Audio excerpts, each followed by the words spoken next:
SLC ವಿದ್ಯಾರ್ಥಿಗಳಿಗೆ ಹೇಳುವ ಒಂದು ಪ್ರಮುಖವಾದಂಥ ಒಂದು ಅಂಶ ಅಂದರೆ ಸಮಯದ ನಿರ್ವಹಣೆ. ಈಗಾಗಲೇ ಸಾಕಷ್ಟು ಸಮಯ ಮೀರಿದೆ ಹಾಗೂ ನಮ್ಮ ಕಣ್ಮುಂದೆ ಟೈಮ್ ಟೇಬಲ್ ಆಲ್ರೆಡಿ ಬಂದಿದೆ CBSE ಸ್ಟೇಟ್ ಸಿಲೆಬಸ್ದು.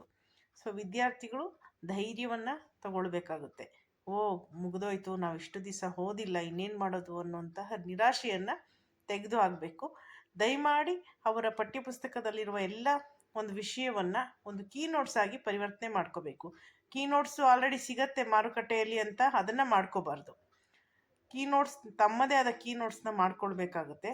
ಆ ನಂತರದಲ್ಲಿ ಓದಲಿಕ್ಕೆ ಒಂದು ಟೈಮ್ ಟೇಬಲ್, ಈಗ ಶಾಲೆಯಲ್ಲಿ ಒಂದು ಟೈಮ್ ಟೇಬಲ್ ಇದ್ದೇ ಇರುತ್ತೆ, ಆದರೆ ಓದಲಿಕ್ಕೆ ಸಾಧ್ಯವಾದಷ್ಟು ಬೆಳಗ್ಗೆ ಬೇಗನೆ ಎದ್ದು ಓದಬೇಕಾಗುತ್ತೆ. ನಮಗೆ ತುಂಬ ಸಾಧಕರನ್ನ ನೀವು ಗಮನಿಸಿದ್ರೆ ಅವರೆಲ್ಲರೂ ಬೆಳಗ್ಗಿನ ಜಾವನೇ ಒಂದು ಸಾಧನೆಯನ್ನು ಮಾಡಿರುವಂಥದ್ದನ್ನ ಗಮನಿಸಬೇಕಾಗುತ್ತೆ. ಯಾವುದೇ ಸಾಧನೆಯನ್ನು ಮಾಡಿರೋರು ತಗೊಳ್ಳಿ, ನೀವು ಆಧ್ಯಾತ್ಮಿಕ ಸಾಧನೆ ಆಗಿರ್ಬೋದು, ರಾಜಕೀಯ ಸಾಧನೆ ಆಗಿರ್ಬೋದು, ಕ್ರೀಡಾ ಸಾಧನೆ ಆಗಿರ್ಬೋದು, ಬೆಳಗಿನ ಜಾವ ಎದ್ದು ಕ್ರೀಡೆ ಓದಬೇಕು. ಈ ಡಿಸೆಂಬರ್ ಚಳಿಲಿ ಹೇಗಪ್ಪ ಶಾಲೆಗೆ ಹೋಗೋದು ಅಂತ ನಿಮ್ಗೆ ಅನಿಸಿರುತ್ತಲ್ವ. ಆದರೆ ಕ್ರೀಡೆಯಲ್ಲಿ ಸಾಧನೆ ಮಾಡಬೇಕು ಅಂದ್ಕೊಂಡವರು ಬೆಳಗ್ಗೆ 3 ಗಂಟೆಗೆ, 2:30ಗೆ, 4 ಗಂಟೆಗೆ ಓಡ್ತಾ ಇರ್ತಾರೆ. ಸೊ ಅದು ಅವರ ಕಾಯಕ ಆಗಿರುತ್ತೆ. ವಿದ್ಯಾರ್ಥಿಗಳ ಕಾಯಕ ಏನಾಗಿರಬೇಕು ಅಂದರೆ ಕ್ಷಣ ಕ್ಷಣ ತಮ್ಮ ವಿದ್ಯೆಯ ಬಗ್ಗೆ ಚಿಂತನ ಮಂಥನ ಮಾಡ್ತಾ ಇರಬೇಕು. ಈ ಕ್ವೆಶನ್ಗೆ ಆನ್ಸರ್ ಏನಾಗ್ಬೋದು, ಆ ಕ್ವೆಶನ್ ಬರ್ಬೋದಾ, ಹೀಗೆ. ಸೊ ಯಾವಾಗಲೂ ನೀವು ಓದೋದ್ರ ಬಗ್ಗೆನೇ ವಿಚಾರಣೆ ಮಾಡ್ತಾ ಇರಬೇಕು. ಆಮೇಲೆ ನಿಮ್ಮ ಸ್ಟಡಿ ರೂಮ್ ಏನಿರುತ್ತೆ, ಚಿಕ್ಕ ಕೊಠಡಿನೇ ಆಗಲಿ ಯಾವುದೇ ಇರಲಿ, ಅದನ್ನ ತುಂಬ ಚೊಕ್ಕವಾಗಿ ಇಟ್ಕೊಳ್ಬೇಕು.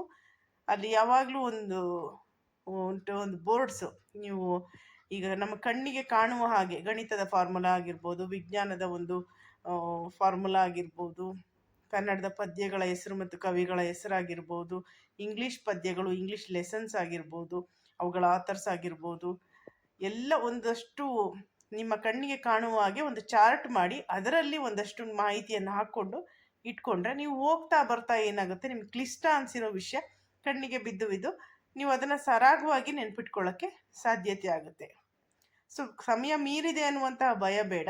ದಯಮಾಡಿ SLC ವಿದ್ಯಾರ್ಥಿಗಳು ಧೈರ್ಯ ಮಾಡಿ, ಖಂಡಿತ ಯಾವುದೇ ಕಷ್ಟ ಏನೂ ಇಲ್ಲ ನಿಮಗೆ. ಈಗ ಏನು ನಿಮ್ಮ ಹಿಂದಿನ ತಂದೆ ತಾಯಿಗಳು ಏನು ಹಿಂದಿನ ಕಾಲದಲ್ಲಿ ಏನು ಕಷ್ಟಪಟ್ಟು SLC ಓದ್ತಾ ಇದ್ರು, ಆ ರೀತಿಯ ಕಷ್ಟ ಇಲ್ಲ. ಎಲ್ಲೋ ಒಬ್ಬೊಬ್ಬರಿಗೆ ಇರ್ಬೋದು, ಆದರೆ ಇವತ್ತು ಸರ್ಕಾರ ಸ್ಕಾಲರ್ಶಿಪ್ ಕೊಟ್ಟಿದೆ, ಓದಲಿಕ್ಕೆ ಸಹಾಯ ಮಾಡಿದೆ, ಎಲ್ಲ ವ್ಯವಸ್ಥೆಗಳು ಇದೆ, ಬಿಸಿ ಊಟ, ಈ ಥರದ್ದೆಲ್ಲ ವ್ಯವಸ್ಥೆಗಳು ಏನಿದೆ ಯಾವುದೋ ಒಂದು 20-30 ವರ್ಷದಿಂದ ಇರಲಿಲ್ಲ. ಸೊ ನಿಮಗೆ ಬಹಳಷ್ಟು ಅನುಕೂಲಗಳು ಕೊಟ್ಟಿರೋದು ಯಾಕೆ ಅಂತಂದರೆ ನಿಮ್ಮ ಬದುಕನ್ನು ನೀವು ಸಾಧನೆಯತ್ತ, ಅಂದರೆ ಶೈಕ್ಷಣಿಕ ಸಾಧನೆಯನ್ನು ಸಹ ನೀವು ಮಾಡುವ ಮೂಲಕ ಮುಂದಿನ ಜೀವನಕ್ಕೆ ಸನ್ನದ್ಧರಾಗಲಿ. ಮುಂದೆ ನೀವು ಏನೋ MBBS ಮಾಡ್ತೀರೋ ಅಥವಾ ಶಿಕ್ಷಕರಾಗ್ತೀರೋ, ಬೋಧಕನಾಗು, ಏನೋ ಒಂದು ಆಗ್ಬೋದು. ಆದರೆ ಮೊದಲು ವಿದ್ಯಾರ್ಥಿ ಏನಾಗಬೇಕು, ಶಿಸ್ತಿನ ಒಂದು ವ್ಯಕ್ತಿತ್ವವನ್ನು ರೂಢಿಸ್ಕೊಳ್ಬೇಕು. ಬೇಗ ಹೇಳಬೇಕು, ಬೇಗ ಮಲಗಬೇಕು. ಮೊಬೈಲು, ಈ TV ಇವೆಲ್ಲ ಬಹಳ ಕೆಟ್ಟ ಒಂದು ಪರಿಣಾಮವನ್ನು ಬೀಳಿಸ್ತವೆ, ವಿದ್ಯಾರ್ಥಿಗಳನ್ನ ನೆಲಕಚ್ಚಿಸ್ಬಿಡ್ತವೆ. ಆದ್ದರಿಂದ ಮೊಬೈಲ್ನ ದೂರ ಇಡಿ. ಮೊಬೈಲ್ ಒಂದು ಶತ್ರು ಹಾಗೆ ನೀವು ನೋಡಬೇಕಾಗತ್ತೆ. ನೀವು ಹೇಗೆ ಒಂದು ಶತ್ರುನ ನೋಡಲಿಕ್ಕೆ ಬಯಸ್ತೀರೋ ಹಾಗೆ ನಿಮ್ಮ ಮೊಬೈಲನ್ನು ಸಹ ನೋಡಬೇಕಾಗುತ್ತೆ. TVಯನ್ನು ಅಷ್ಟೇ. ಸಾಮಾಜಿಕ ಜಾಲತಾಣಗಳಿಂದ ನಿಮ್ಮ ಪ್ರೊಫೈಲ್ಗಳಿದ್ದರೆ ಅದನ್ನ ಸದ್ಯಕ್ಕೆ ಡಿಲೀಟ್ ಮಾಡಿ ಅಥವಾ ಡಿಆಕ್ಟಿವೇಟ್ ಮಾಡಿ ಅದರಿಂದ ಹೊರಗೆ ಬನ್ನಿ. ನೀವು ಅದನ್ನೆಲ್ಲ ನಂತರದಲ್ಲಿ ಮಾಡ್ಕೊಳ್ಬೋದು. ನಾನು MBBS ಓದ್ತೇನೆ, ನಾನು ಇಂಜಿನಿಯರ್ ಆಗ್ತೇನೆ ಅಂತೆಲ್ಲ ಕನಸು ಕಟ್ಕೊಂಡಿದ್ರೆ ನೀವು ಅದನ್ನೆಲ್ಲ ಮೂಟೆ ಕಟ್ಟಿಟ್ಟು ನೀವು ಮೊಬೈಲ್ ಇಟ್ಕೊಳ್ಳಿ. ಇಲ್ಲ, ನಾನು ಓದ್ದೇನೆ ಮಾರ್ಕ್ಸ್ ತೆಗಿತೀನಿ ಅನ್ನುವಂಥ ಭ್ರಮೆಯನ್ನು ಇಟ್ಕೊಳ್ಬೇಡಿ. ಹಾಗೆ ಮಾಡಲಿಕ್ಕೆ ಸಾಧ್ಯನೇ ಇಲ್ಲ. ನಿರಂತರ ಅಧ್ಯಯನವೇ ಶ್ರೀಮಂತಿಕೆ. ಯಾರಿಗೆ ಶ್ರೀಮಂತಿಕೆಯನ್ನು ತರುತ್ತೆ? ವಿದ್ಯಾರ್ಥಿಗೆ. ನಿರಂತರ ಅಧ್ಯಯನಶೀಲತೆ, ಆಗಾಗ ಮನನ ಮಾಡೋದು, ತನಗೆ ಒಂದು ಡಮ್ಮಿ ಕ್ವೆಶನ್ ಪೇಪರ್ಸ್ನ ಮಾಡಿಕೊಂಡು ಅದನ್ನು ಅಟೆಂಡ್ ಮಾಡುವಂಥದ್ದು, ಅಥವಾ ಹಿಂದೆ ನಡೆದಿರುವ ಪ್ರಶ್ನೆ ಪತ್ರಿಕೆಗಳನ್ನು ತಾನೇ ಬರೆದು ಎಷ್ಟು ಚೆನ್ನಾಗಿ ಬರೆದಿದ್ದೇನೆ ಮಾಕ್ ಪ್ರಾಕ್ಟೀಸ್ ಮಾಡೋದು. ಇದನ್ನೆಲ್ಲ ವಿದ್ಯಾರ್ಥಿಗಳು ಮಾಡ್ತಾನೆ ಒಳ್ಳೆಯ ಒಂದು ಪ್ರಗತಿ ಕಾಣುತ್ತೆ.